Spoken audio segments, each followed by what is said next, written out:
Good morning. Good morning. Hello. Good morning. You're enjoying breakfast. That's good. That is good. So good morning. Welcome to the Minority Business and Leadership Breakfast presented by Greystone Power. I hope everyone's enjoying their breakfast. It sounds like you are. I'm Nadia Fox, and I'm board member for the Douglasville County Chamber. And before we get started, let's recognize any elected officials. Do we have any elected officials with us this morning? If so, please stand and introduce yourself. All right, and Cornerstone members. Any Cornerstone members with us today? If you don't mind, please stand and introduce yourselves, please. Good morning, my name is Tony Jackson with Rayland and Associates. Good morning, Kristen Douglas, West Georgia Technical College. Good morning, Chris Sizemore with Creighton. Thank you. Give them a round of applause.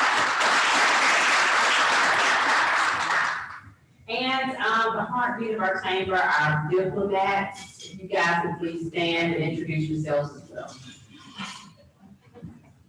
Patty West with White Tribe. Street Department Thomas with the State Department Services. All right, thank you, diplomats. Thank you for all of your support.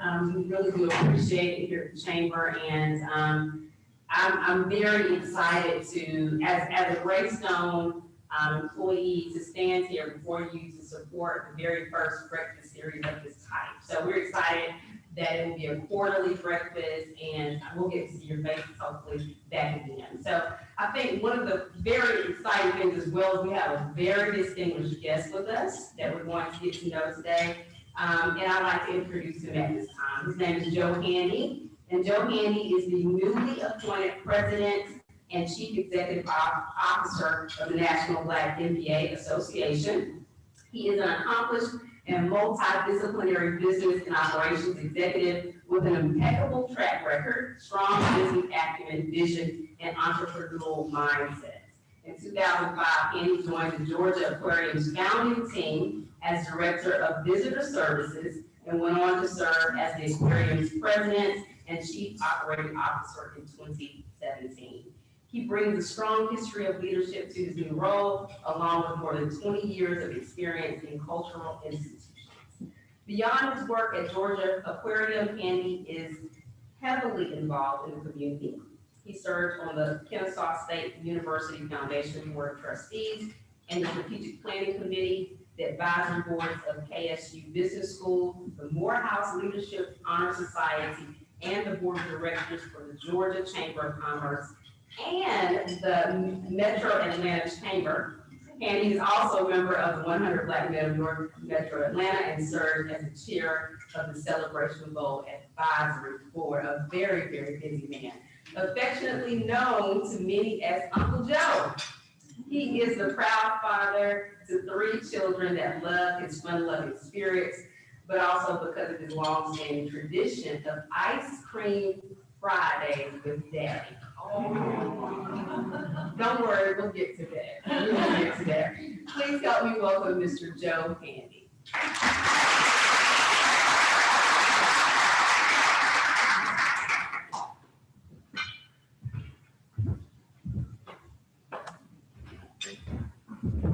Seat, please. Which one would you like? This one, that one? Baby's choice. Well, good morning, Joe. Good morning, Nadia. It's a pleasure to get to know you. And before we even jump into questions, we have to ask. Ice Cream Fridays. Tell us about it, and more importantly, am I invited? Can we come? Yeah, you're absolutely invited. And I have to give credit to a good friend of mine, Chris Sizemore, who actually started Ice Cream Fridays. We used to have Fast Food Fridays, and then Chris remixed it somewhat. And one day he came over to the house, and as he was leaving, he was telling my boys that we should have ice cream. So now it's become intimately known as Fast Food and Ice Cream Fridays, thanks to Mr. Sizemore. Okay. So don't start anything you cannot finish is what I hear, right? Yeah. It sounds good. So you still didn't say if you were invited, but we'll check on that afterwards. All right. So let's dive into the questions. I mean, we've heard through the bio about you as CEO. as community advocate. Tell me in the audience what really is driving you throughout your career and what's driving you today.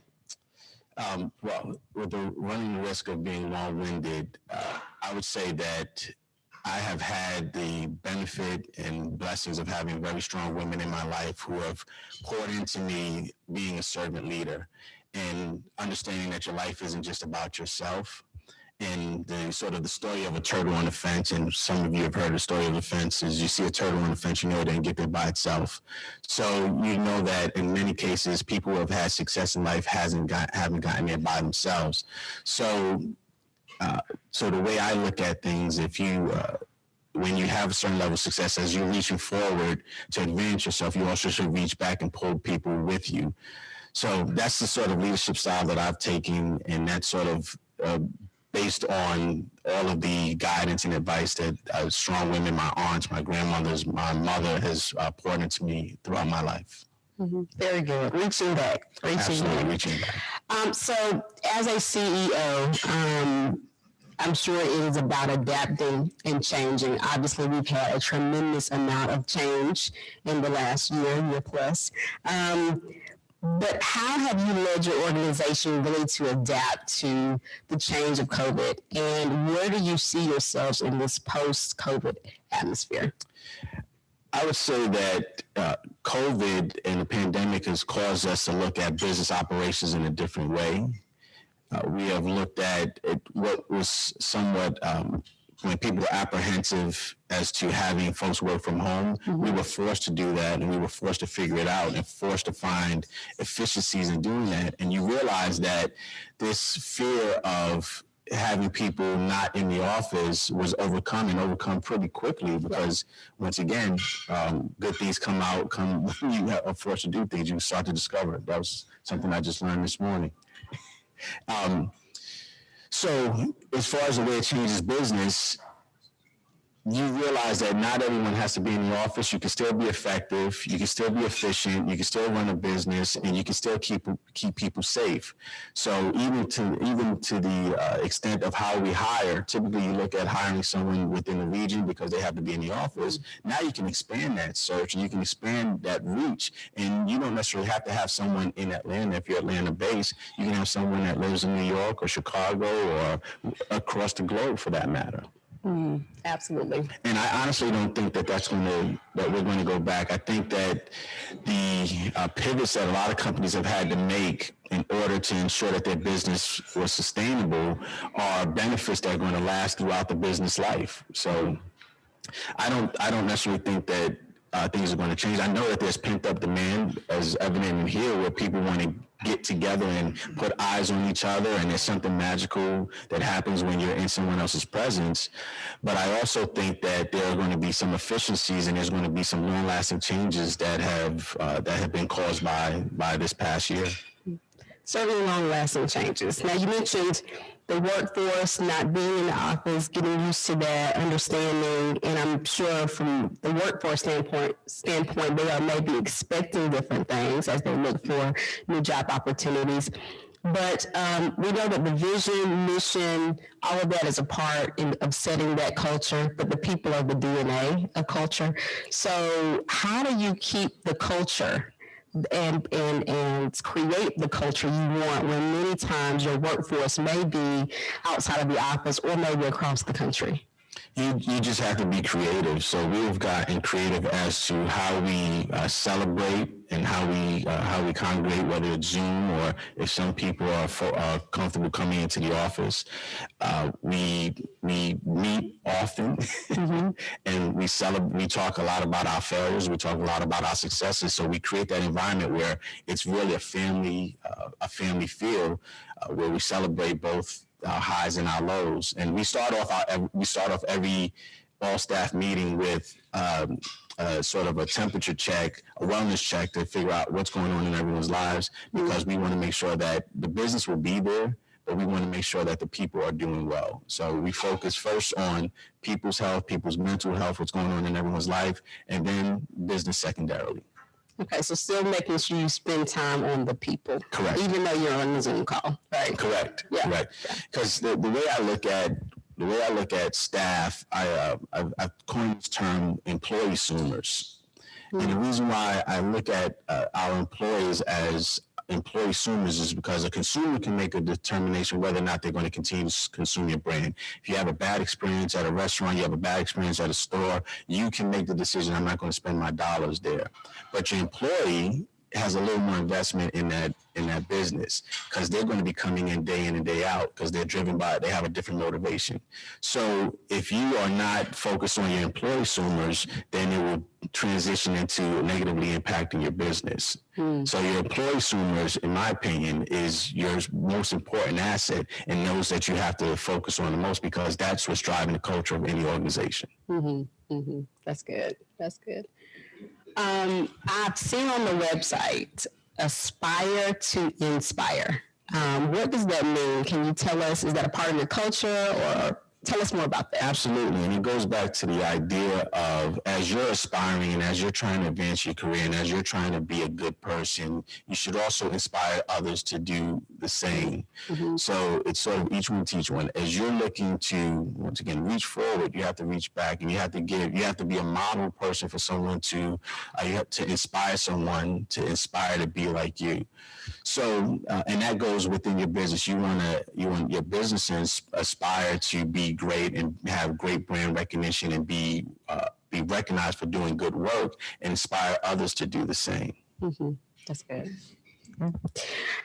So looking forward, there's been so much change as we discussed, and there's change regionally as well as in our businesses. So change everywhere, right? Yep. When we think about this region, the Metro Atlanta region, Douglas County, just in general, what do we need to be doing as a region in order to not only move our businesses forward, but continue to move our communities forward? Any thoughts on that? Yeah. So I think that just as a whole, we need to hit the reset button. And this past year has caused us to pause and reflect on what's most important to us. When you're in a position where you can't do a lot of things, you have to figure out what's the best way you can do certain things. And I think that the pause that we had in 2020 and the reflection on civil unrest that we had in 2020 caused us to really evaluate what's most important. And I think that if we could just think about the idea of diversity of thought, right? And I think that would be a great starting point after the reset, to appreciate that everyone comes with their own different experiences, own life experiences. Not saying one is better than the other, just saying that it's different. And we can appreciate and learn from each other's experiences, learn from others' viewpoints, and appreciate that we are different, but we can all focus on the same goal. I like to use the term, it's sort of the Crayola crayon term, and I'll ask the audience because just humor me for a little bit. Has anyone heard of the Crayola crayon? Has anyone not heard of a Crayola crayon? Okay, that's probably the question I should ask. The interesting thing about a Crayola crayon is it's had the same look, same feel, same smell, in some cases the same taste. I don't want to put my business out there. But everyone has an experience with a Crayola crayon. One experience is not better than the other, but it's a different experience. And we're all woven by the fact that it's a Crayola crayon. When I was a kid, I'd take a Crayola crayon, and I had lived in a building that had radiators. I used to put the Crayola crayon on a radiator and watch it melt. Now, I'm not saying that everybody else had that same experience. You may have your own experience with the Crayola crayon, but I guarantee you everyone has had a memorable experience with the Crayola crayon. And I can share my experience with you, and you can share your experience with me, and I can understand where you're coming from because we're woven by a Crayola crayon, and it's as simple as a crayon. It's a crayon, but we can all share an experience about a Crayola crayon. Yours not better than mine, and mine not better than yours. That's the epitome of diversity of thought. Appreciating that someone has experiences that are unlike your own, but you can all come together and talk about it and appreciate it and learn from it and find humor and find knowledge and find sorrow in it. And if we can get back and hit the reset button and think about what are the things that's woven between all of us, and start from there. That's what I think the region needs. That's what I think the world needs. My opinion, but what do I know? So starting from there is good if we just embrace that. But what is the next step in organizations? Putting things in place that respects that thought, that diversity of thought. Putting policies in place that allow for that to be safe space, so that you can share your opinions and you can share your experiences, and companies can grow and develop from that. So not only talking about it, but putting actionable items and policies in place that allow for that to continue. And I would say also responding, how you respond as a leader to what you're asking for. Says, I want or don't do it. So It has to be supported by leadership. Absolutely.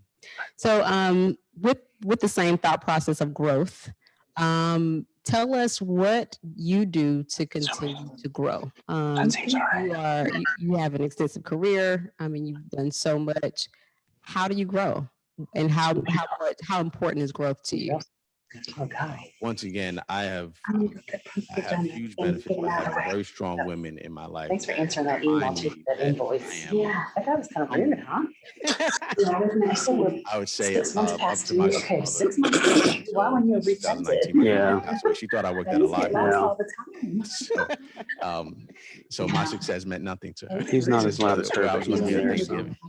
Thanksgiving. So just recognizing that how I grow is I continue to have conversations with people that have known me since I was a kid, that remind me I had to type my where I've response come 3 from. times.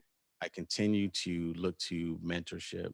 I continue to be faithful and recognize that there's a purpose in my life that I have to strive for, that I'm not there yet. And I continue to listen to others and try to learn what I don't know. And every night I do sort of this self-audit. What did I do today? Was I nurturing to someone, or was I toxic to someone? And if I was toxic to someone, how can I course correct that? Mm-hmm. Mm-hmm.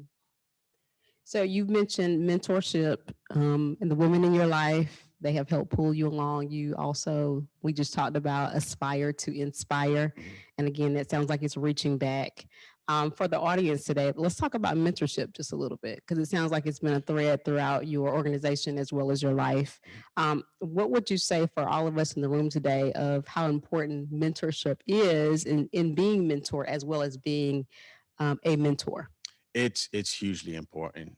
Absolutely. I would say that in many cases, you have this sort of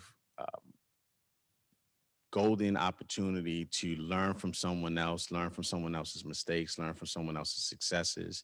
And in many cases, what I've discovered is that there's a fear of mentoring others, and you'd be amazed at what you have just intuitively learned throughout your life that you can share with someone else, and they would be extremely beneficial and extremely happy to just have someone that they can go to and feel like they have safe space.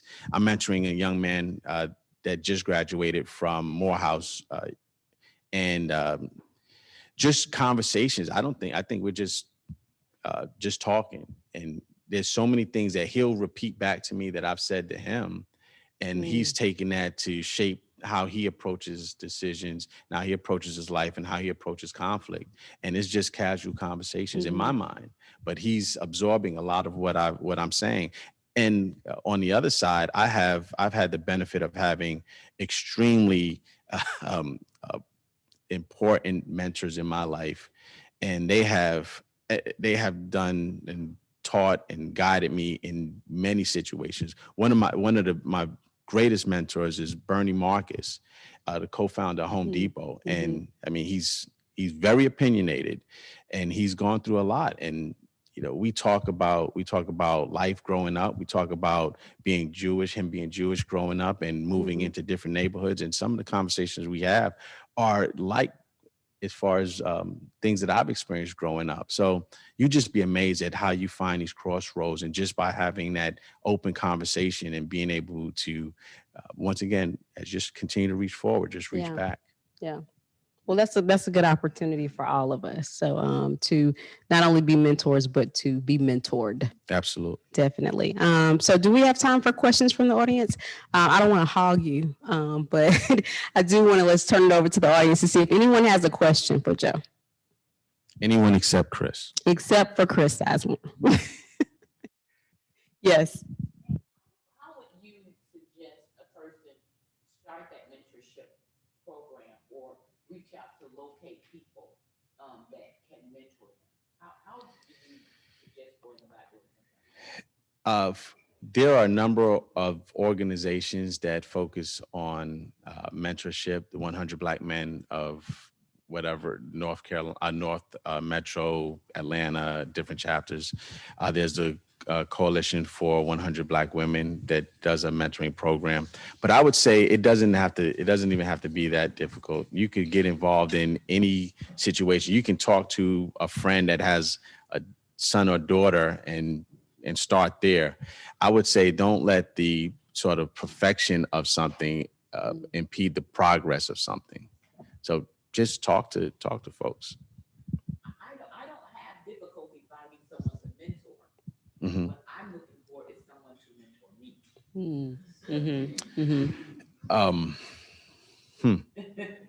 I didn't mean to stump you. No. I'm just trying to.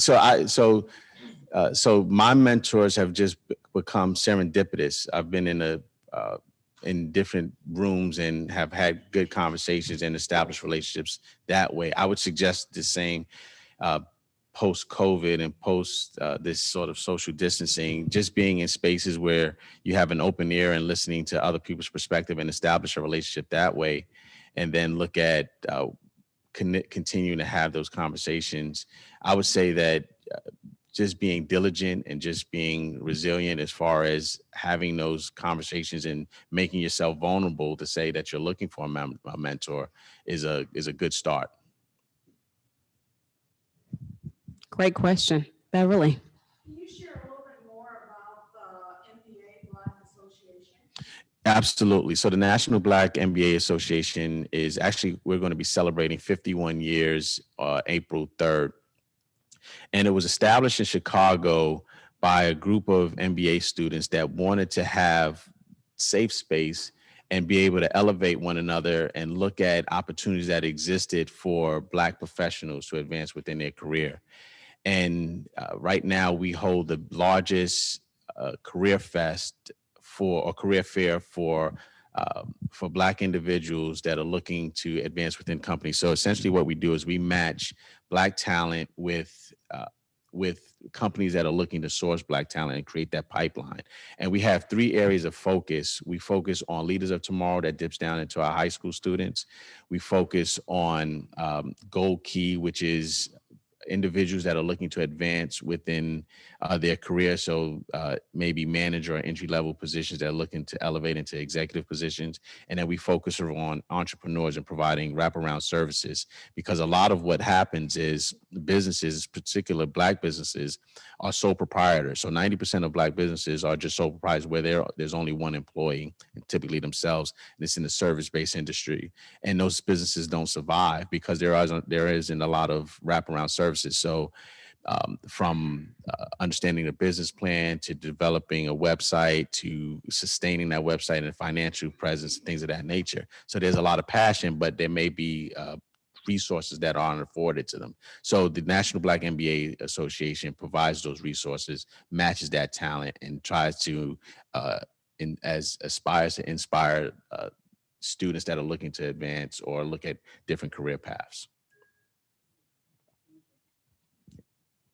Great question. Any other questions? So before we wrap up, we have certainly heard a lot of good information, a lot of good insights, a lot of good nuggets. Leave us with something, anything you want to tell about yourself personally or about the organization. What would you like us to walk away from here remembering you for? Sure you want me to? Go for it. I would say, let me start off with the National Black MBA Association. One of the challenges that we've had is because of our name, and we're going through sort of this rebranding, you don't necessarily have to have an MBA to join the organization. So we're trying to arrest that trend of people thinking that they're sort of a standoff organization. And I would say that just sort of check us out, take a look at us, see if there's value in the association, see if there's value in the organization, and let folks know that we're here to provide resources to people that are looking to look at their career, advance in their career, make a career change, or start a business. Personally, I would say that I'm continuing to try. I'm continuing to not try. I'm continuing to look at ways to be a better person and advance what my passion is. The reason what led me to National Black MBA Association was, once again, having a foundation of individuals that have taught me to be that servant leader. So leaving Georgia Aquarium, and which I had built and had been there since I think day -92, but having that experience and realizing that there's more meaning to life and there's more meaning to helping others caused me to look at this role. And I really found a marriage between my passion and my talent and the ability to impact. And I would say that if this past year has taught anyone anything, it is that life is short. Think about what's important to you. And I'm big on quotes. The quote I will say is, everything you ever want is on the other side of your fears. So when you think about being fearful to make a move, when you think about being fearful to act, when you think about being fearful to mentor or get mentored, just do it. Just go ahead and do it. That was deep. But definitely a takeaway. I love that. On the other side of your fears. So thank you so much, Joe. Thank you all for I know having I've me. learned a lot. I'm sure others have. And we want you to come back. Definitely. Absolutely. Right? I don't live far from here. So. You heard him say it. We'll come back. You heard him say it. And we have ice So. cream. I make a mean pineapple ice cream and banana ice cream Well, too. Friday is tomorrow. So we can, we just need your address. Okay. Thank you so much. I will say a few announcements before we wrap up, and certainly continue to finish your breakfast. So our next networking event, thank you, Joe. Our next networking event will be Business After Hours, sponsored by the City of Douglasville on Wednesday, March 31st. 5 p.m. We hope to see everyone there. Join us for a webinar, Power Your Job Search with Google Tools, hosted by Douglas County Public Libraries, Douglas County Chamber, and West Georgia Tech on April the 1st. At 11 a.m. Discover how to land your dream job opportunities using Google Search and Google Maps, and learn how to organize and enhance your job search experience using Google Workspace tools. So this webinar is essential for anyone just starting their job search or looking for, hold on, I gotta turn the page. New opportunities, or counselors, workforce advisors, helping others find jobs for their dreams. So register on the Chamber website if you'd like to attend that as well. On behalf of Greystone, we are so excited again to be the presenting sponsor for this event. And you guys have a wonderful day. Okay, y'all take care.